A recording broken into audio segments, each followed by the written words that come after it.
Yang saya tahu ni DAP, yang ini semua majority 90% adalah cyber trooper dalam bahasa Cina dan juga bahasa English kebanyakan golongannya. Dan mereka ada minimum 100 page mereka, Facebook page, yang sebenarnya daripada tim-tim yang sama, geng-geng yang sama, tapi mereka buat 100. So maksudnya kalau cara mereka beroperasi senang. That's why the things yang mereka share tu boleh pergi viral. Contoh, mereka ada, let's say Concord Hotel mereka ada, dan Komtar. Okay, just say Komtar, just contoh. Ada 20 orang full time worker. Okay, satu hari sebenarnya kita boleh create 5 fake Facebook account dalam satu komputer. Okay, so kita bayangkan sajalah seorang tu ada 50 account.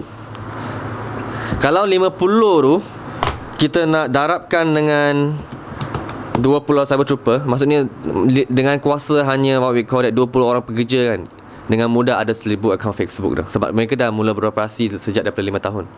5 tahun? Yes. But itu daripada 20 saja tau. That's why I said it's just 20. Dan mereka buat page tu sebenarnya daripada 5 tahun dah. Ada banyak-banyak page yang baru-baru ni timbul, dulu bukan politik. Dia orang banyak bijak. Macam Facebook News, Political Gag, dulu neutral tau. Tapi datang pilihan raya kena nampak lah semua pro pembangkang dah. Tapi ada yang memang direct, macam we fully support PKR dan DAP, Safe Liners, memang semua tu program-program mereka. So sangat mudah. Operasi mereka dengan sangat sistematik sekali.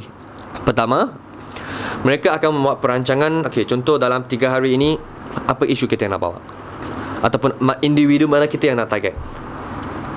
Saya kata contoh, okay, mungkin contoh mereka nak target Presiden MCA. Okay, mereka nak bawa isu skandal seks beliau.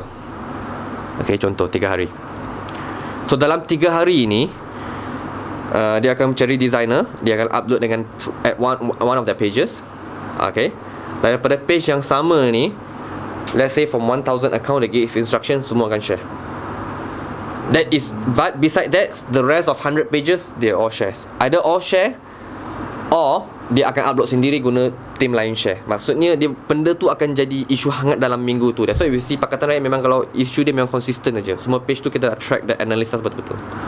Itu adalah cara mereka beroperasi. Dan this thing sangat efektif. Sebab tadi Presiden MCA, saya kata orang yang tidak dikenali seperti saya, memang bukan orang politik, memang muda, tak dikenali pun boleh jadi terkenal. Sampai saya rasa saya punya video sekarang dah ada mungkin 20,000 ke 30,000 share dah. Dan sampai keluar mana-mana aja orang kenal saya. Sebab cara dia orang add tu, yang saya kata 1000 account tu, mereka juga akan add orang kan. Dalam each account boleh add sampai 4,000 orang. So the coverage tu tinggi. Tinggi gila. Dia meletup. Setiap isu yang dia buat memang akan meletup. Dan perkara yang berbahaya, sebab kalau perkara yang mereka laporkan itu adalah benar, maka masih boleh diterima lagi. Kalau benda-benda yang langsung tidak benar, dan dia akan, apa orang kata, what we call it, mengancam orang yang tidak berdosa. Seperti saya akan tunjukkan sebentar nanti. Semua kawan saya, keluarga saya dan orang kaya dan juga semua ahli jawatan kuasa yang bersama saya dalam NGO saya, semua kena hantam. Semua ditarik masuk.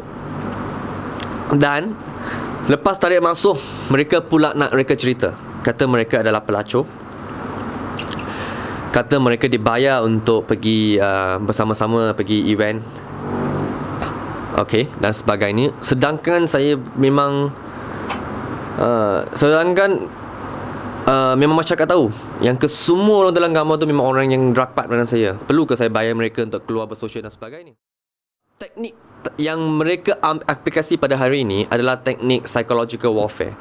Psikologi mereka adalah siapa sahaja nak menentang Pakatan Rakyat ataupun sebut sedikit saja tentang kelemahan mereka, okay, ataupun sesiapa sahaja yang menyokong Barisan Nasional, mereka akan melancarkan operasi sedemikian.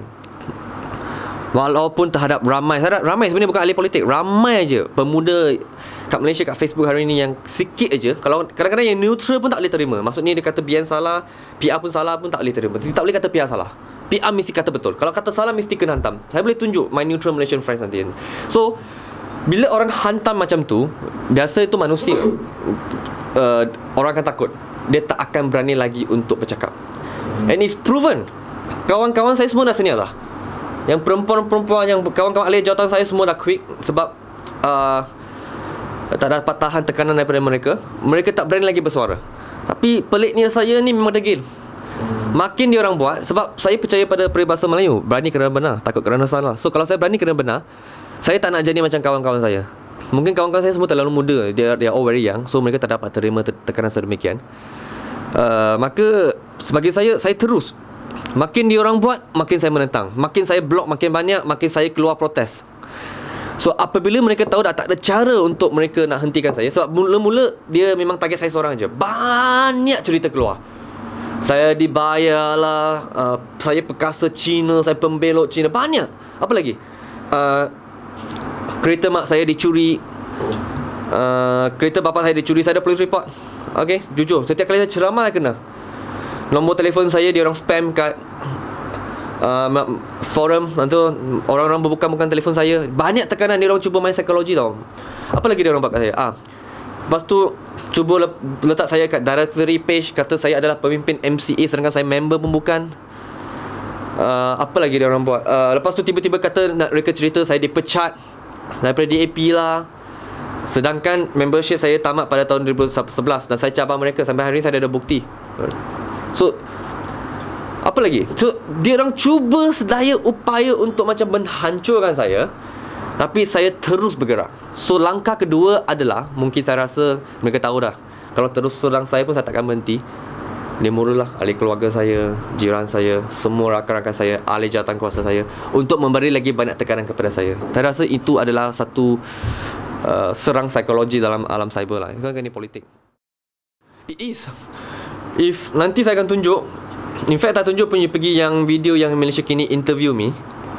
Okay, I dare to bet easily that it's about 500 to 1,000 comments. Nama berbeza, tak ada gambar. So you please don't tell me ordinary Malaysia YouTube account tu, kalau 10 orang, 20 orang, 100 orang, sampai 500 orang tak ada gambar tapi nama berbeza, maki hamun, you don't tell me that is ordinary Malaysian. Itu mesti kerja yang dirancang. Walaupun saya tak nafikan, I won't deny there are Malaysian yang komen, tapi sampai 500 tak bergambar. That YouTube, pergi cari tu Malaysia Kini yang interview saya kat YouTube tu. So the purposely of the account to create to issue to become viral, supaya nampak contoh macam majority memang bersama. Number one, become viral. Number two, peran psikologi lah untuk orang itu hilang credibility ataupun orang-orang itu untuk berhenti daripada berpolitik.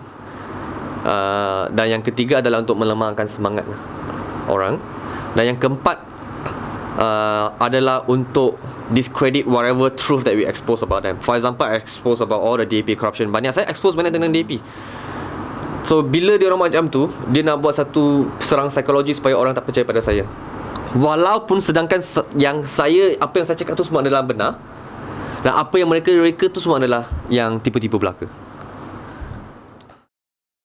Okay, dia different leader tu, ada different cyber trooper di tim dia sendiri. Tony pun ada orang dia sendiri, Ngah Koming yang Kuhong ada orang dia sendiri, Lim Guan Ning ada orang dia sendiri.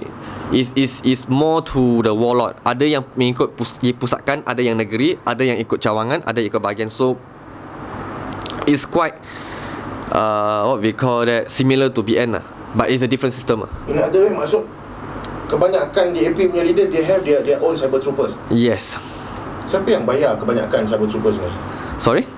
Siapa become dia daripada penaja-penaja DAP. Lepas kan DAP dapat kerajaan negeri, Selangor, Perak. So yang kalau rasuah officially, maksudnya yang kita tak boleh charge, dia just find sponsor to sponsor them lah. Tapi ada yang melalui gaji daripada dia YB MB sendiri. Approximately you rasa berapa bayaran untuk seorang cyber troopers? 500? No, not only troopers. Kalau bloggers DAP, if I'm not mistaken, right, the one that I knew, the range can be from 2,000 to 3,500 depending on their blog skills. Okay, and earlier I think Stop the Live Disc exposed that Chan Lilian, one of the DAP cyber trooper chief, about, I think, if I'm not mistaken, 8,000 a month. It was being exposed by Stop the Lies. 8,000 a month. Chan Lilian. Yes, one of, I think, based in Komtar.